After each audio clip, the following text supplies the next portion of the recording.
TN360 இறைவனடி ஆன்மீக YouTube channel வந்திருக்கும் அனைவருக்கும் வணக்கம். இன்னைக்கு ஜோதிட பதிவுல நம்ம பார்க்க போறது குலதெய்வத்தை, ஒரு ஜாதகரோட குலதெய்வத்தை எப்படி நாமளாவே கண்டுபிடிக்கிறது அப்படிங்கிறத பார்க்க போறோம். எப்பேற்பட்ட தெய்வங்களை வழிபட்டாலும் குலதெய்வத்தை வழிபடுறதுக்கு ஈடாகாது அப்படிங்கிறது ரொம்ப முக்கியமானது. அப்படிப்பட்ட நம்முடைய குலதெய்வம் இன்னைக்கு இருக்க காலகட்டத்தில் நிறைய பேருக்கு நம்ம குலதெய்வம் எங்க இருக்கு, நம்ம குலதெய்வம் யாரு, குலதெய்வத்தை எப்படி வழிபாடு பண்றது அப்படின்னு தெரியாம நிறைய குழப்பங்கள் இருக்கு.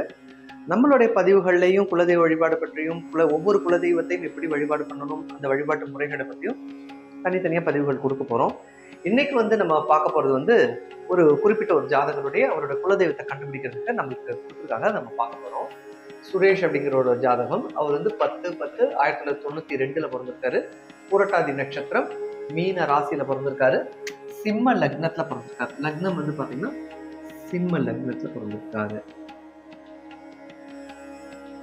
சரியா?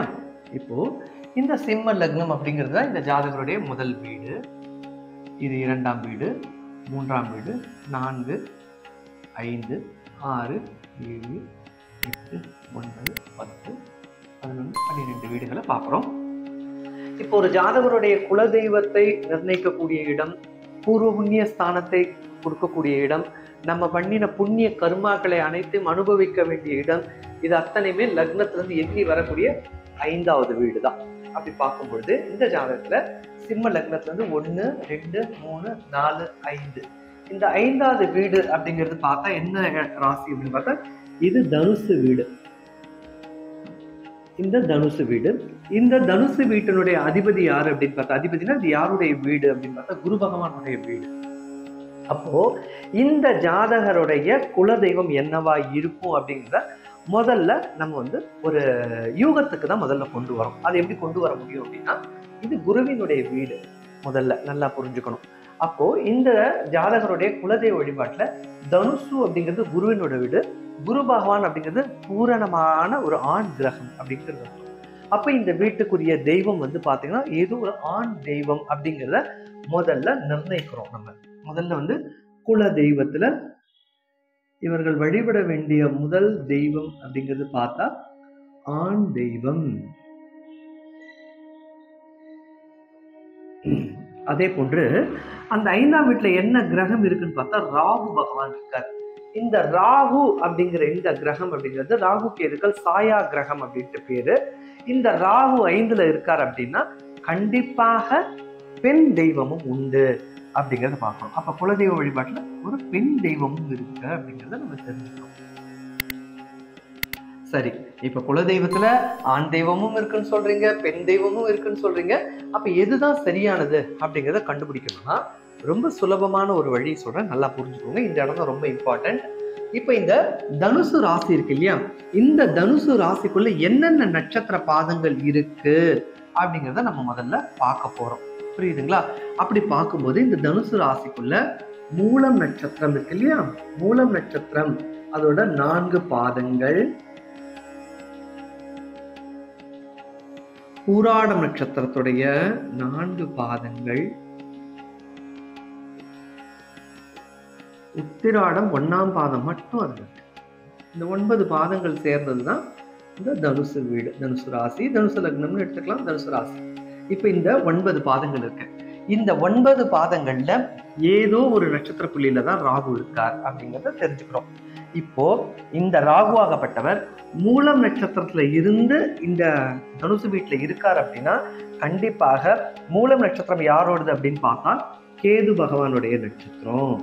அப்போ ராகு கேதுவினுடைய சாரத்தில் நின்னா கண்டிப்பாக பெண் தெய்வம் தான் குலதெய்வம்னு கண்டுபிடிக்கணும்.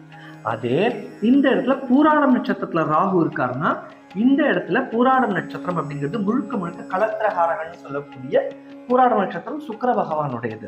அதை எழுதுற பாருங்க, சுக்கிரன். சுக்கிரனுடைய வேலையே என்னன்னா பெண்களுக்குரிய கிரகம் தான் சுக்கிர பகவான். அப்போ சுக்கிரனுடைய நட்சத்திரமா இருக்கக்கூடிய பூராடத்துல ஏதோ ஒரு பாதத்துல ராகு நின்னா கண்டிப்பாக குலதெய்வம் பெண் தெய்வம் தான். சரிங்க. உத்திராடம் நட்சத்திரம் 1ஆம் பாதம் இருக்கு. அந்த உத்திராடம் நட்சத்திரம் 1ஆம் பாதத்துல ராகு பகவான் இருக்கார் அப்படின்னா இந்த உத்திராடம் நட்சத்திரம் எந்த கிரகத்தோடதுன்னு பார்த்தா சூரிய பகவானுடைய நட்சத்திரம். அப்போ இந்த சூரிய பகவானுடைய நட்சத்திரத்துல தான் ராகு இருக்காங்க, கண்டிப்பாக சூரிய பகவான் ஆண் தெய்வம். இப்போ உங்களுக்கு நல்லா புரியுதா? இப்போ இந்த ஜாதகருக்கு லக்னத்துல இருந்து 5ஆம் வீட்டுல ராகு இருக்கிறத பாக்குறோம். இந்த ராகு இருக்கக்கூடிய வீடு தனுசு வீடு. தனுசுல வந்து மூலம் 4 பாதம், பூராடம் 4 பாதம், உத்திராடம் 1 பாதம், இந்த 9 பாதங்கள் இது வருது. இந்த மூலம் 4 பாதத்துல ஏதோ ஒரு பாதத்துல ராகு நின்னார் அப்படின்னா கேதுனுடைய நட்சத்திரம் மூலம், அப்போ என்னன்னா பெண் தெய்வம்னு கண்டுபிடிச்சுக்கலாம். அதே பூராடம் நட்சத்திரத்துல ஏதோ ஒரு பாதத்துல ராகு நின்னாலும் சுக்கிரனுடைய பூராடம் நட்சத்திரம், அப்பயும் பெண் தெய்வம் கண்டுபிடிக்கலாம். உத்திராடம் நட்சத்திரம் 1ஆம் பாதம்ங்கிறது மட்டும்தான் தனுசுல வரும். அந்த உத்திராடம் நட்சத்திரம் 1ஆம் பாதத்துல மட்டும் நின்று ராகு நின்றுட்டார் அப்படின்னா கண்டிப்பாக ஆண் தெய்வம் தான். அந்த ஆண் தெய்வத்தையும் எப்படி கரெக்டா, இப்ப ஆண் தெய்வம் பெண் தெய்வம் சொல்லிட்டோம். இதுல ஆண் தெய்வங்கள்ல எந்த ஆண் தெய்வங்கள்லாம் இதுல வருவார்கள், இதுல பெண் தெய்வங்கள்ல என்ன பெண் தெய்வங்கள்லாம் வருவாங்க அப்படின்னு பார்த்தா ஆண் தெய்வத்தை முதல்ல நம்ம எடுத்துக்கலாம். இந்த ஆண் தெய்வம் தனுசு வீட்டுல ராகுவோட சஞ்சாரம் பண்ணும்போது உக்ரமான கிரகம் ராகு, நல்லா புரிஞ்சுக்கணும். அவர் தனுஷோட வீட்டுல இருக்கும் பொழுது என்னென்ன குலதெய்வங்கள்லாம் வரும் அப்படின்னு பார்த்தா முனீஸ்வரன், கருப்பு சுவாமி, பெரியாண்டவர்,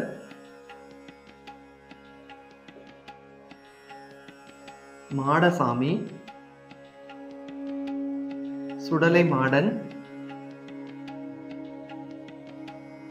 இப்படின்னு பல உக்ரமான ஆண் தெய்வங்கள் எல்லாமே உத்திராடம் நட்சத்திரத்துல ராகு நின்னா கண்டிப்பாக இதுதான் குலதெய்வமா இருக்கும், கண்டிப்பா கண்டுபிடிக்க முடியும். இது ஒரு வழி. அதே பெண் தெய்வமாக இருந்து மூலம் நட்சத்திரத்துல கண்டிப்பாக இருந்தா என்னென்ன பெண் தெய்வங்கள் வரும் அப்படின்னு பார்த்தா பவானி. பவானின்னா அம்மன், மாரியம்மனுடைய வழிபாட்டுல வரக்கூடிய பவானி, மாரியம்மன். நான் சொல்றது மூலம் நட்சத்திரத்துல வந்து இந்த ராகு பகவான் நின்னார்னா பவானியாக இருக்கலாம், மாரியம்மனாக இருக்கலாம், ஏதேனும் தலையில நாகங்களுடைய நாக தேவதைகள். நாக தேவதைனா நம்மளுக்கு என்ன மாரியம்மன் வழிபாட்டுல அம்பாளுடைய தலையில வந்து நாகம் இருக்கு, இல்ல கையில் கங்கணங்கள்ல நாகம் இருக்கும், அது மாதிரியான தெய்வங்கள் தான் இந்த வழிபாட்டுக்குரிய குலதெய்வமா இருக்கும் கேது நட்சத்திரத்துல தான். இதே சுக்கிரனுடைய நட்சத்திரத்துல மட்டும் நின்று இந்த ராகு நின்னா உக்ரமான பெண் தெய்வங்கள்னு சொல்லக்கூடிய தெய்வங்கள் வரும். அப்படி பார்க்கும்போது கன்னியம்மன், செல்லியம்மன், பொன்னியம்மன்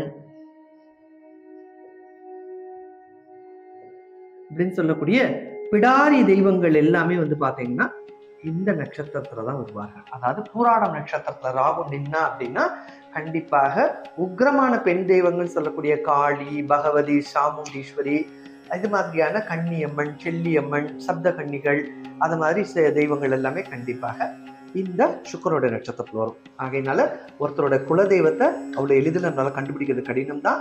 இருந்தாலும் உங்களுக்கு மேலோட்டமா எப்படி எளிமையா தெரிஞ்சுக்கலான்றதுக்காக தான் இந்த பதிவு கொடுத்துருக்கேன். உங்களுடைய குலதெய்வத்தை உங்களுக்கு தெரியாம எத்தனையோ பேர் குலதெய்வம் தெரியாம இருப்பீங்க. உங்க ஜாதகத்துல உங்க குலதெய்வத்தை எப்படி கண்டுபிடிக்கணும்னு தெரிஞ்சுக்கணும்னா கண்டிப்பா இப்ப நான் கமெண்ட் செக்ஷன்ல வந்து உங்களுக்கு என்னோட நம்பர் பிளே ஆயிட்டு இருக்கும். அந்த நம்பருக்கு உங்களோட ஜாதகத்தையும் சென்ட் பண்ணுங்க. உங்க குலதெய்வத்தை எப்படி தெரிஞ்சுக்கிறது நான் கண்டிப்பா உங்களுக்கு ரிப்ளை கொடுக்குறேன். அதே மாதிரி உங்களுக்கு இதுல இன்னும் மேலும் தகவல் தெரியும்னா கமெண்ட் செக்ஷன்ல எழுதுங்க. மீண்டும் ஒரு தெளிவான பதிவுல உங்க எல்லாரையும் சந்திக்கிறேன். நன்றி, வணக்கம்.